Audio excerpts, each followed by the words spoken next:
My name is Murray Arlen. I'm a periodontist working in full-time private practice in the Toronto area.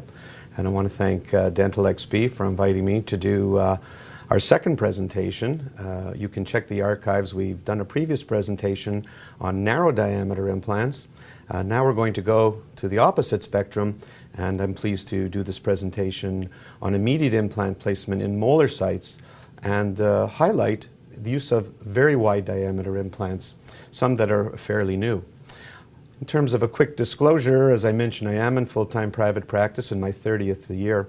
I'm not an employee of any commercial entity or university, don't get any grants. I do on occasion get paid for lectures. I'm not getting paid for this one, mind you. I do utilize multiple implant systems in the office. I work with a team approach. I don't do my own restorative work. All of my images that I'm going to show you have not been touched up in any way, and I really do show the good, but I also am not afraid to show the bad and the ugly, because we all learn sometimes from our mistakes or imperfections, and in the end it's all about a learning experience for you. The way I'd like to organize this presentation is to divide it into three sections. A brief review of looking at the overall picture of immediate implant placements, the advantages and indications. We're going to have a quick look at some of the evidence for the efficacy of this procedure, both looking at the literature, but I'm also going to share some of my personal experience with you. And of course, then we'll show you some interesting case presentations. And what we'd really like to do when we're looking at immediate placement in molar extraction sites is improve upon the kind of result that you see here, where we have an implant that's far too narrow to be a standalone restoration for a molar site. And I will follow up and show you the 7-year follow-up on this case very shortly, but this is really not what we like to see. This is maybe a little bit better with a wider diameter implant, but this was an immediate placement into the mesial root, not giving an ideal alignment for the emergence profile of the tooth. Same situation here when the implant is placed in the distal root. So we want to see if we can improve upon this non-ideal type of situation. And we want to avoid this situation where we attempted here to do an immediate implant placement in the middle interradicular bone of a molar site, but we're not able to get initial stability with what I'll term standard diameter implants of 6 millimeters or less. And I'll introduce in this lecture today a newer design of 8 to 9 millimeters in diameter that's specifically designed for immediate molar extraction socket placements, where it's very rare that we have to abort an immediate implant placement due to lack of initial stability. An implant, something like that can be used in this situation where we have a molar with minimal bone coronal to the sinus area, and if we can have a wide enough implant of 8 to 9 millimeters in diameter, even if it's only 7 millimeters in height, and be able to capture enough circumferential bone with lateral contact and stability, not depending on apical stability, to be able to get our initial immediate implant placement with good initial stability. So that was a quick little intro just to whet your appetites for the case presentations that will follow. But I'd like to give a responsible presentation. So let's back up a little bit and just look at the subject of immediate implants in general, not just molar sites and not just immediate extraction sites, but there are a lot of advantages and preferences for both the patient and the dentist. First of all, we can't underestimate how much patients appreciate doing all the treatment in one appointment, less two-stage grafting, reduced number of visits, time, surgery, and as a result of all that, really increased patient acceptance and perhaps more work for us to do, so it's to our benefit as well. I also believe with the immediate extraction socket placement technique, we do have potentially improved implant positioning, better implant size, larger size, perhaps even reduced tissue resorption and improved aesthetics when we can get that implant in before we suffer that normal post-extraction ridge resorption that we inevitably see if we're doing a delayed implant placement. However, immediate implant placements are sometimes challenging or contraindicated. Sometimes the socket morphology will not allow us to get initial stability or place the implant position properly. Although, as I say, I'm going to introduce a wider implant system where I think we can obviate most of that. Sometimes we have infection, periapical infection, or circumferential bone defects that may be a contraindication to immediate placement. And sometimes in very thin soft tissue areas where we're worried about recession, we may decide to do it as a staged approach. And sometimes the immediate implant placements are a little bit more challenging surgically, and they're not necessarily slam dunk easy surgical procedures in all cases. Let's look at the evidence now for the efficacy of immediate implant placements. And here I'd like to show you a few pertinent articles in the literature and also share with you some of my personal experience. But I think it's worth reviewing what really is evidence-based dentistry. Yes, it is the best available evidence, the published literature, but it's not just that. It's also your clinical judgment. And it's also what's right for that particular patient. So it's really all three of these aspects combined that gives us what we could term evidence-based treatment. So let's start off by looking at a few articles in the literature. And I'd like to back up a little bit because we will be talking about wide diameter implants. And let's just look at wide implants in general, be they immediate or non-immediate. In the early studies when wide diameter implants were first introduced, there were reports of higher failure rates and higher incidence of crestal bone loss. And a lot of that was probably related to the early learning curve and perhaps being too aggressive, thinning out the bone too much by trying to get in a huge wide implant, perhaps too wide for that particular site. And this is not my case, but I can show you similar cases where I had my learning curve of a wide diameter implant that was perhaps too wide for this case. And you see there's a soft tissue fenestration with the implant poking out through the tissue. So there was a bit of a learning curve with wide diameter implants. However, subsequently, we have many studies that have shown good results with wide diameter implants when used appropriately. The next point I'd like to just talk about a little is when we do immediate implant placements in particular, should we use a submerged approach or a transmucosal or non-submerged approach?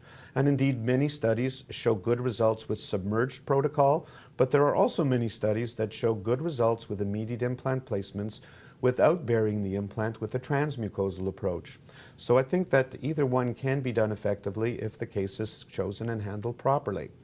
Let's move on to the subject of immediate implants and what are the survival statistics with immediate implants. We're not talking molar sites, we're talking immediate implants from all areas of the mouth. And we have many studies showing greater than 95% survival or success rates, depending on the study, both prospective studies and retrospective studies. And I myself will show you some of my results on placement of over 2,200 immediate implant placements. Next, what are the stats on immediate placements, but specifically in molar sites? There are fewer studies, but there are several, which I've listed here. And we're just going to look at a few of these studies very briefly, and I will also report later on my own personal statistics with over 220 immediate molar implant placements as well.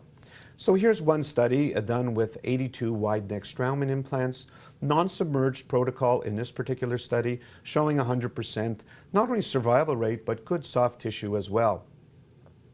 Now, Fugazzotto has published very large numbers of implants in various studies. This one was on maxillary molar sites, immediate placements, with almost 400 Straumann regular or tapered implants. He utilizes pretty much a submerged approach with guided bone regeneration in most cases, and had, as you could see, 99.5% success rate. Well, what happened to his mandibular molars? Well, that he's saved for a different study, also published fairly recently, again, 341 in the mandible, again showing you excellent survival rates. So Fugazzotto and others have shown that you can get very good rates in immediate molar implant placements. This again is another recent study, different implant system, again a non-submerged protocol in this particular study, smaller number of immediates, 32 immediates in this case, again showing 100% success rate. So we have a number of studies that show excellent rates. Now, it is worth mentioning one or two studies done perhaps a little time ago, perhaps earlier in the learning curve, where the results weren't as good. This one by Schwartz, Arad, and co-workers showed an 89% survival rate. And Fugazzotto and others refer to this study and point out this was perhaps lower rates due to perhaps an earlier learning curve. Often these implants were not placed optimally in the interradicular bone, but in one of the roots. So I think, again, with the technique done properly, we do have pretty good evidence that we can get pretty good survival rates. And again, we'll introduce a newer implant system called the Max implant that have implant diameters of 8 to 9 millimeters with a tapered design, specifically designed for immediate molar implants. The only implant of its kind that I'm aware of specifically designed for this. And this is a new implant, so this is some of the data submitted by the researchers where studies have been going on for up to 4 years, showing on a short-term basis with a relatively small number of this particular Southern Max implant design of 100% success. Well, I always like to show my personal success rates and survival rates because when we read published data, typically the people who publish are the all-stars of the implant industry, and we'd like to know that can we translate those results into our own everyday practice. And I like to share my personal results with you as well because I do document every single implant I've ever placed. And we're up to about 9,400 implants now over a period of 20 years. And I have a special computer program to track those. Now, for those of you who don't know what a life table is, I throw it up here, but I'm not going to explain the details. Let's just say that if you look at this case where for example, a person's done 100 implants over a period of 5 years, let's say there's been a total number of 10 failures, you could call that 90% survival rate, but you could call that an absolute survival rate calculation. The life table shows 81.5% cumulative survival or success rate. And then just really what that ends up being, it's a statistical prediction of what the true survival rate will be when all implants that you've placed have been followed, in this case for a minimum of 4 to 5 years. So it's predicting over time, some of these cases you only did a year ago may fail within the next 5 years. Again, it's a more statistical prediction. This is a sample of my implants where I had at this point done 9,153 implants. And if we did an absolute survival rate calculation, it would come out to 95.08. But applying this life table analysis, after 15 years and up to 20 years, there was no change. I have a cumulative survival rate of 91.3 at 20 years. So this predicts that I'll lose close to 4% more if I follow many of these implants for another 10 to 20 years time from now. But the reason I'm showing this is let's compare the statistic survival rates of all protocols and compare that to just the immediate implant placements. So of these 9,153 implants, 2,244 were immediate implant placements. And you can see that the absolute survival rate is within 0.2 of a percentage point of all protocols. And the cumulative survival rate is in fact about 0.7% higher. So we could say statistically that we're getting at least equivalent survival rates with immediate implant placements compared to healed sites. And this again is looking at all sites of the mouth.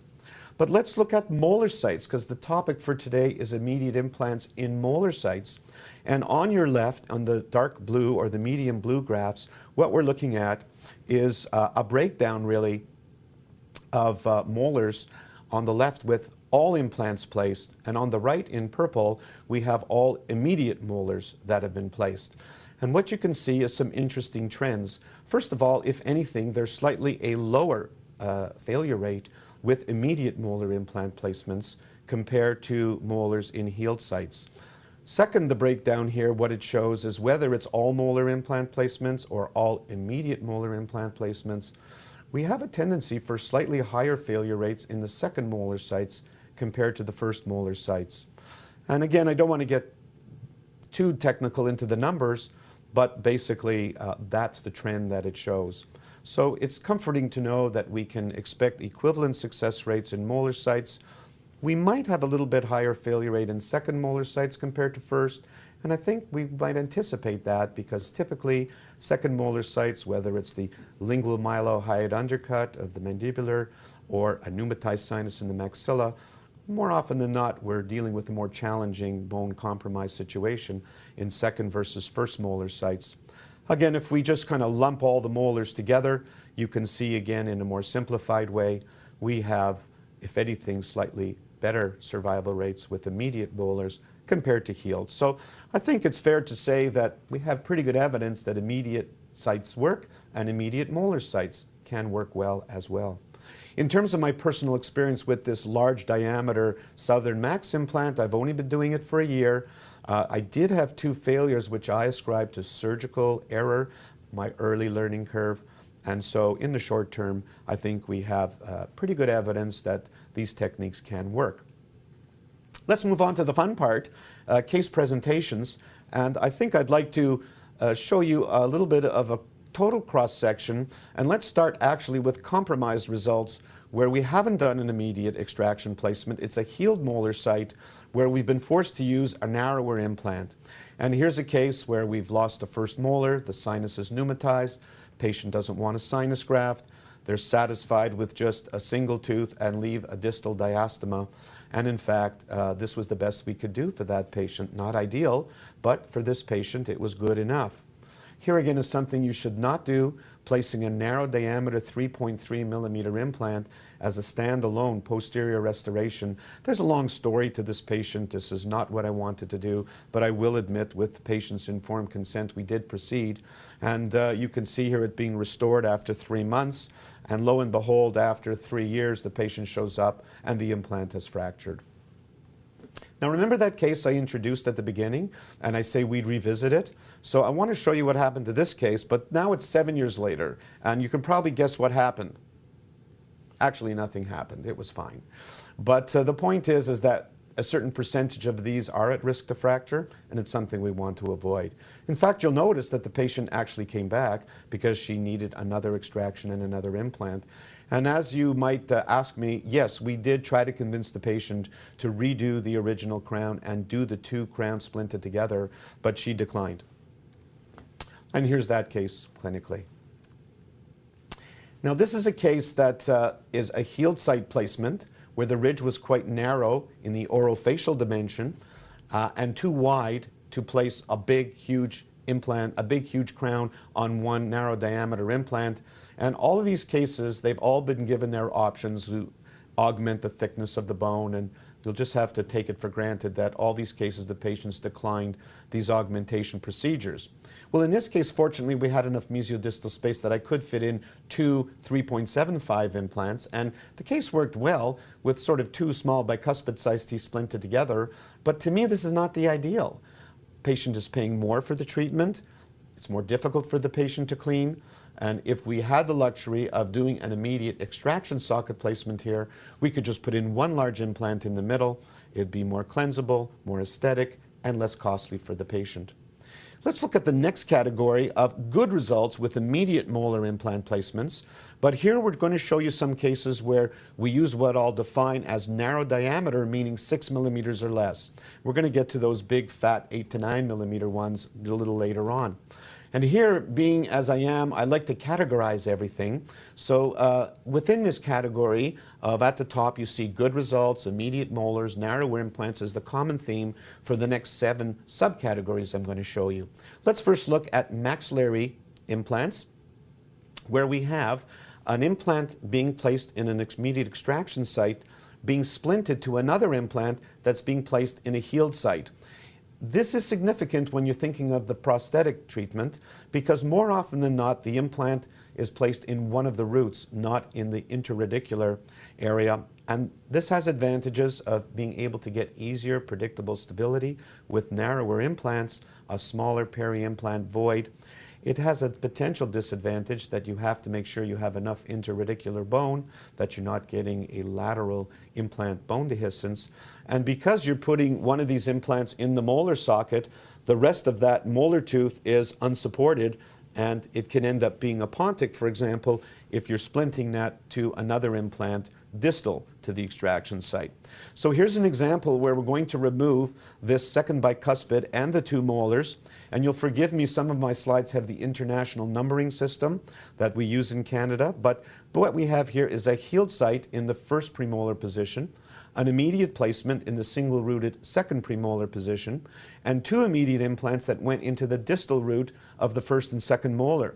And you can sort of see, because we have the implant in the distal of the first molar root, on the mesial we have that unsupported section that can be restored as a pontic, which works well when you have this category of splinting to other implants. Unfortunately, a lot of restorative dentists and laboratories don't realize that they should perhaps try to contour this as a pontic. In this case, it looks like a molar that's heavily cantilevered. Aesthetically, it's not an issue being in the posterior part of the mouth, but it'd be nice to contour this as a pontic as opposed to an overhang, so perhaps you have less food impaction and you have improved aesthetics.